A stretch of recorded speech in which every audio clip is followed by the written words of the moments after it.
আপনাদেরকে একটা জিনিস দেখাচ্ছি। অনেকে ডিসকাউন্টে জুতা কিনেন, আমিও কিনি। যেমন 3000 টাকার জুতা এটা আপনি 1500 টাকায় পাচ্ছেন। যেমন আমি এটা অ্যাপেক্স থেকে নিয়েছি। এটা 1200 টাকা এটার অ্যাকচুয়াল প্রাইস, আমি 800 টাকা দিয়ে কিনেছি।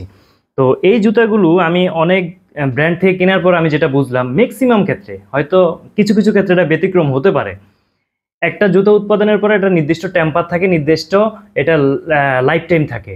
যখন এটা চলে যায় বা এটা চলে যাওয়ার নিকটতম সময় আসে, তখন তারা এগুলোকে সেল করে ফেলে। এবং ম্যাক্সিমাম ক্ষেত্রে আপনি এই জুতোগুলো কিনে ঠকে যাবেন। যখন এটা এভাবে হাঁটলে এরকম হয়, ফেটে যায়, পাশাপাশি ঘামগুলো ছেড়ে দেয়। এছাড়াও আরও অনেক ধরনের সমস্যা হয়। মোট কথা লোকাল যে জুতা তার চেয়েও বাজে অবস্থা হয়ে যায় এটার। এজন্য ডিসকাউন্টের জুতা কিনা থেকে বিরত থাকবেন। কিছু কিছু ক্ষেত্রে হয়তো আপনি ভালো পেতে পারেন, আমরা ভিড় করি কিছুটা ডিসকাউন্ট পাওয়ার কারণে, কিন্তু আসলে ওভারঅল আমরা ক্ষতিগ্রস্ত হই ডিসকাউন্টের জুতা কিনে।